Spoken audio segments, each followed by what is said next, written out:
Assalamu alaikum wa rahmatullahi ta'ala wa barakatuh. Bonjour tout le monde, bonjour les enfants. Comme vous le voyez dans le titre, les types de phrases. Alors je vais vous dire quelque chose.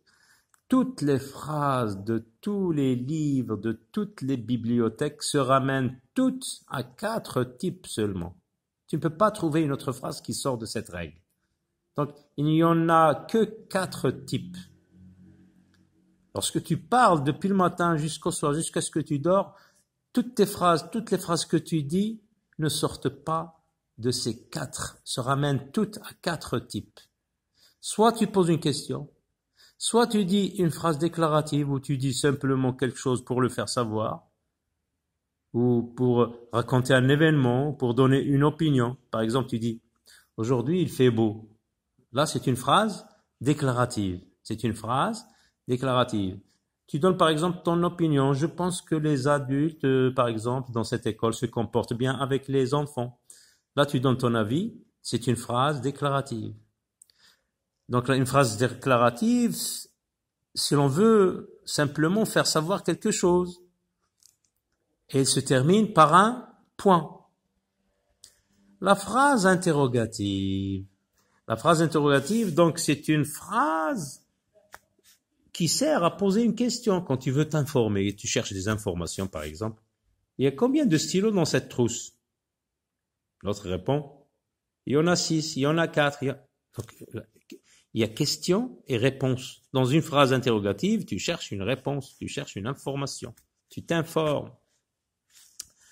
Donc, elle se termine toujours par un point d'interrogation. Donc, à chaque fois que tu vois un point d'interrogation à la fin d'une phrase, il n'y a pas d'ambiguïté, c'est une phrase interrogative. Ah, la phrase impérative, lorsque tu veux donner un ordre à quelqu'un, par exemple, le maître te donne un ordre. Fais ton exercice. Va chercher de la craie. Écoute attentivement. Donc, le maître, lorsque le papa aussi, il peut te donner un ordre. Apporte-moi mes lunettes. Lorsque tu veux exprimer un ordre ou un conseil, par exemple, exemple d'un conseil, par exemple, on dit aux grands de contrôle tes pneus chaque matin. Là, ce n'est pas un ordre, tu peux ne pas le faire, mais c'est un conseil. Et lorsque ton papa te dit apporte-moi tes lunettes, là, tu vas les apporter, c'est un ordre. Ça peut exprimer aussi une interdiction. Ne mange pas en classe. C'est une interdiction. On t'interdit de faire quelque chose. Ça peut être aussi un souhait. Un souhait lorsqu'on dit quelqu'un, par exemple, ou à des personnes, faites de beaux rêves, ou la fête de beaux rêves. Fait de beaux rêves, ce n'est pas un ordre. On ne te donne pas un ordre de faire de beaux rêves, mais c'est un souhait. Ça peut être aussi une invitation dans une phrase impérative. Par exemple, tu dis à ton copain, viens passer les vacances chez nous. Ce n'est pas un ordre, ce n'est pas un souhait, ce n'est pas une prescription. Ah, les prescriptions, par exemple, dans des recettes. Mélanger les ingrédients. Quand tu prépares, quand tu fais une recette, tu vas trouver des phrases de ce type. Épluche les légumes, etc. Tout ça, c'est des phrases prescriptives. Donc toutes les phrases impératives, on entend impérative, il y a un verbe à l'impératif. Encore faut-il savoir comment conjuguer les verbes à l'impératif. Les verbes à l'impératif, donc, se conjuguent comme ça. Par exemple, le verbe dessine. Voilà, on dit à quelqu'un, le verbe dessiner, par exemple, le premier groupe. On dit, c'est un verbe de deux. On ne peut pas conjuguer à toutes les personnes. Les verbes à l'impératif se conjuguent à 3 personnes seulement. Par exemple, on dit dessine, c'est la deuxième personne. C'est comme tu dessines un arbre. Bon, la phrase commence par une majuscule, on va mettre une majuscule. Dessine un arbre. La deuxième personne, dessinons. Dessinons. Dessiner. J'ai mis de la majuscule parce que dans une phrase comme ça. Donc les verbes, tous les verbes à l'impératif présent se conjugue à 3 personnes seulement. Par exemple, dessine, c'est tu, sauf qu'on n'écrit pas le sujet. On écrit seulement dessine. C'est un ordre. Tu donnes à quelqu'un un ordre, tu lui dis, par exemple, mange, assieds-toi, cache-toi, le verbe pronominaux, conjugue le verbe. Donc, la deuxième personne du singulier, la première personne du pluriel et la deuxième personne du pluriel. On le reconnaît à ONS, c'est nous, EZ, c'est vous, sauf que tu, lorsque tu dis normalement au présent de l'indicatif, tu dessines, c'est ES, sauf qu'on supprime le S. Donc, il faut savoir conjuguer le verbe à l'impératif. Quand tu vois une phrase où il y a un verbe conjugué à l'impératif, donc c'est une phrase impérative. Donc, si l'on veut exprimer un ordre, comme j'ai dit, quand tu veux exprimer un ordre, tu utilises une phrase impérative. Apporte-moi tes lunettes. Il y a le verbe apporter. Par exemple, ton père, il te dit apporte-moi tes lunettes, mes lunettes. Il a utilisé un verbe à l'impératif. Un conseil, comme je viens de le dire, contrôlez vos pneus le matin avant chaque départ. Contrôler, c'est pas un ordre, mais c'est un conseil. Une interdiction. Ne bouge pas, par exemple. Ne bouge pas. C'est une interdiction. Et on a dit, on peut exprimer aussi un souhait. Fais de beaux rêves. Fais de beaux rêves. C'est pas un ordre. On te donne pas l'ordre de faire de beaux rêves. C'est un souhait. On peut aussi inviter quelqu'un. Viens passer les vacances chez moi. Viens passer les vacances chez nous. Alors là, tu as utilisé le verbe venir à l'impératif. Viens, c'est tu, viens, ou bien venez. Vous venez, on n'utilise pas le sujet, attention. Et c'est une phrase à l'impératif présent, donc c'est une invitation. Dans des recettes, par exemple, tu trouves des phrases de type mélanger les ingrédients, éplucher les légumes, laver les légumes, etc. Donc là, il y a les verbes à l'impératif, mais ce ne sont pas des ordres, c'est une prescription. Un conseil, comme on l'a dit tout à l'heure, contrôle tes pneus chaque matin. Et puis, il y a une phrase exclamative lorsque tu veux exprimer un sentiment vif, un sentiment des émotions comme la joie, la surprise, la colère. Quand tu dis par exemple, aïe, j'ai mal, aïe, j'ai mal. Là, tu dois mettre un point d'exclamation à la fin. Et c'est une phrase exclamative. Quand tu vois quelque chose de beau qui t'émerveille, un tableau par exemple, tu dis, quel joli tableau, il est merveilleux.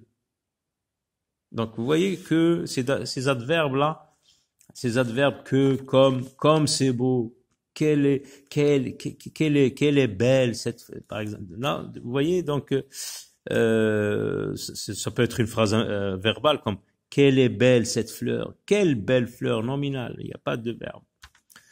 Voilà donc la définition de ces 4 types de phrases. Maintenant, on passe aux exercices. Indique, si les phrases sont déclaratives, interrogatives, impératives ou exclamatives. Donc, on va essayer d'analyser la première. Le plombier n'est pas venu. Point. Déjà, il y a le point, attention. Mais même dans les phrases impératives, on peut trouver des points. Mais est-ce qu'il y a un verbe à l'impératif? Non. Donc, c'est une phrase où on informe, regardez, on informe que le plombier n'est pas venu. On a dit tout à l'heure que la phrase déclarative sert simplement à faire savoir quelque chose. Là, on veut faire savoir que le plombier n'est pas venu. La phrase se termine par un point, donc c'est une phrase déclarative. Que ce bruit est pénible, donc on a utilisé que, lorsque donc que l'adverbe, que ce bruit est pénible, que cette voiture est rapide, que ce tableau est beau, etc. Ce sont des phrases exclamatives, en plus du point d'exclamation que vous voyez ici. Donc, c'est une phrase exclamative. As-tu mieux dormi cette nuit? Donc on a dit tout à l'heure, on a affirmé, quand il y a un point d'interrogation, il n'y a pas de doute, c'est une phrase interrogative. Regardez, as-tu, l'inversion de sujet, plus dans l'oral, on doit mettre de l'intonation, la voix qui monte. As-tu mieux dormi cette nuit? N'emportez aucun bagage. Point. Là, donc, lorsqu'il y a un point, on est tenté de dire c'est une phrase déclarative. Mais attention, il y a le verbe qui est conjugué à l'impératif. Donc, même la phrase impérative se termine par un point des fois. Elle peut se terminer par un point d'exclamation. Si je le dis avec colère ou joie ou je ne sais pas, n'emportez aucun... Oh, bah, c'est une interdiction, mais je m'énerve, j'utilise un sentiment vif. Dans ce cas, tu dois mettre un point d'exclamation, même si c'est une phrase impérative. Donc, quand il y a un verbe à l'impératif, c'est une phrase impérative. J'aime mieux les pivoines que les glaïeuls. Pivoines et glaïeuls, ce sont des plantes qui donnent de belles fleurs. Donc, ici, j'aime mieux les pivoines. Qu'est-ce qu'il fait, là, la personne qui parle? Est-ce qu'elle donne une question? Non. Est-ce qu'elle s'exclame? Non. Donc, il fait savoir quelque chose, il fait savoir quelque chose simplement. Il veut nous faire savoir qu'il aime mieux les pivoines que les glaïeuls. Donc, c'est une phrase déclarative. Deuxième exercice, avec une seule étoile. Donc, transforme ces phrases en phrases exclamatives en utilisant que ou comme. Ce sont des adverbes qui servent d'entrée de jeu à exprimer dans des phrases comme celles qu'on vient de dire, des phrases qui expriment l'exclamation. Tu es fatigué, on a donné un exemple, un modèle. Tu es fatigué, tu peux dire que tu es fatigué ou comme tu es fatigué. C'est la même chose, que et comme ici, et ont le même sens. Alors, cet homme est barbu. On peut dire que cet homme est barbu. Alors regarde, tu es fatigué, on a simplement ajouté que. Que cet homme est barbu, ou bien comme cet homme est barbu. J'ai regretté de ne pouvoir vous renoncer. Donc tu vas dire que j'ai regretté de ne pouvoir vous rencontrer. Ou bien comme j'ai regretté. Tu utilises comme c'est un regret. Comme, ou bien que. Votre visite m'a fait plaisir. Que votre visite m'a fait plaisir. Comme votre visite m'a fait plaisir, tu exprimes la joie de rencontrer, etc. On passe à l'exercice numéro 3. Transforme chaque phrase déclarative en phrase interrogative et en phrase impérative. Donc chaque phrase déclarative, on va la transformer d'abord en une phrase interrogative, par exemple. Tu as retrouvé cette vieille photo? Non, c'est pas une question. Là, on lit, regardez. C'est une phrase déclarative. Tu as retrouvé cette vieille photo. Donc, si je veux poser une question, il suffit d'ajouter un point d'interrogation. Mais je monte la voix. Tu as retrouvé cette vieille photo? Ou bien, as-tu retrouvé cette vieille photo? Bien, est-ce que tu as retrouvé cette vieille photo? Toutes ces trois réponses sont valables. Mais si je veux en phrase impérative, si je veux la transformer en phrase impérative, je dis, alors attention, le verbe retrouver, je dois analyser c'est quel verbe ici, tu as retrouvé, c'est le passé composé, mais le verbe c'est retrouver. Donc le verbe retrouver c'est un verbe de premier groupe, qu'est-ce que je vais dire? Retrouve cette vieille photo. Je commence par une majuscule. Retrouve, ça veut dire tu, retrouve cette vieille photo, c'est un ordre. Vous partez pour la pêche. D'abord les questions. Vous partez pour la pêche? Partez-vous pour la pêche? Est-ce que vous partez pour la pêche? Je la transforme maintenant en phrase impérative. Le verbe partir, c'est un verbe de troisième groupe. Comment je le conjugue à l'impératif? Pars avec S. Pars pour la pêche. Pars pour la pêche. Ça peut être un conseil. Pour quelqu'un qui s'ennuie, on lui dit « pars pour la pêche ». Nous ferons 1 heure de marche tous les matins. D'abord en phrase interrogative. On peut dire simplement « nous ferons 1 heure de marche tous les matins » ou bien « ferons-nous » en version de sujet. « Ferons-nous 1 heure de marche tous les matins » Ah, c'est le verbe faire. L'impératif, qu'est-ce qu'on va dire? Ferons, c'est nous. Alors comment on conjugue le verbe faire avec nous au présent? Donc c'est faisons. Faisons 1 heure de marche tous les matins. Le verbe est conjugué à l'impératif. Donc c'était un verbe ici. Nous ferons, c'est le futur. Mais si je dis faisons une heure demain, ça devient une phrase impérative.